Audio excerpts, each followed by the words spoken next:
Hello everyone, welcome back to another League of Legends Total Domination, and today I actually have Annie, who's probably the most simple and yet least challenging that does the most damage in the game. And here I start off with a, you'll have to count it with me. That's a 1, that's a 2, that's a 3, and that's a quadra kill. So that's 4 people. It's 4 people versus 1 person. So, anyways, like I was saying, Annie is probably one of the least complicated champions in the game to play due to the fact that it's basically set up like, okay, you stack AP, you stack health, and you stack mana, and you win, and there's basically one item that I would clearly say to get, which is basically, you basically want that Rod of Ages thing, because it, over time, its passive actually gives you health, mana, and ability power, which is, that's like, oh my god, the perfect Annie item, and it goes really well, complements Annie really well. I was basically trolling this game, and I did not expect to do so well. As you see, I have 3 doors.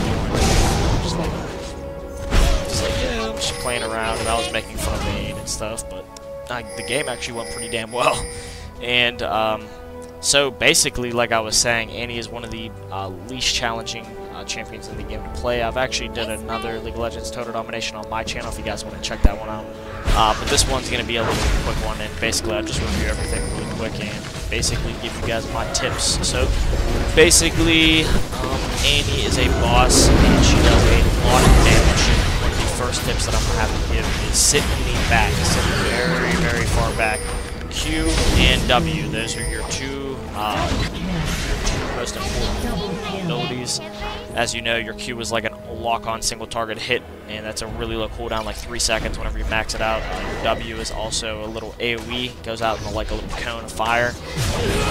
So basically, you just want to spam those 2 things. As you guys know, her passive is a stun whenever she casts 4 spells, and on her 5th spell, actually, she gets a stun.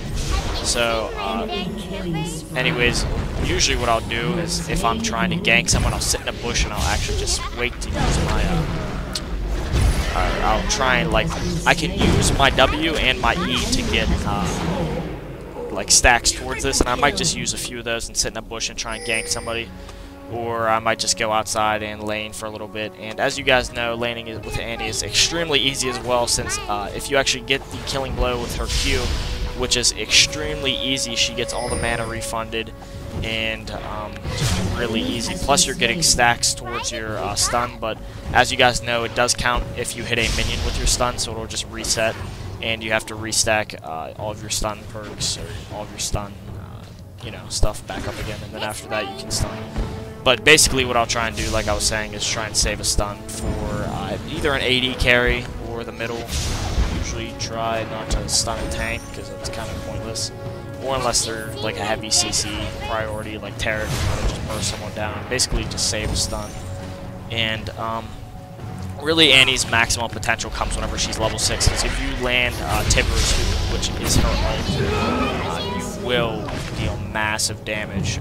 It's huge damage that comes down, then Tibbers is a little minion for you, and he basically follows you around. And if you guys did not know, you can actually alt-click him. I know some people don't know that. You can alt-click him around, or you can use the arm, and you can just click him around with, just keep picking where you want him to go with arm. But you can basically just use him as a sacrificial lamb and just go in there and do a bunch of damage. And as I was saying, also the E is one of your most important things to stack up. Your stun whenever you're going into a bush or something, or you're trying to engage someone. If you just keep spamming your E, it's really easy to just get your stun up. And also, using your E, you know, it's a molten shield, so whenever people are attacking you, it does damage to them. Plus, it gives you magic and armor, so magic resist and armor. So if you are going into a fight, usually I would pop that just because of that. If not, if you have no other reasons. But anyways, like I was saying, let's continue on into the build. Basically, what I'll try and do first is get a Rod of Ages, which is clearly not what I did this game, because I was kind of trolling. Rabadons, usually 1st or 2nd, if I can. Lichbane is awesome for Annie if you're just stacking pure AP. Usually don't get any spell vamp with her, but sometimes I might get a little bit of spell vamp, but usually magic penetration is a really big one. What else? Basically AP and magic penetration with a little bit of cooldown reduction, just around 20%. Just keep getting the blue buff, and you will basically, like I'm saying, massive damage.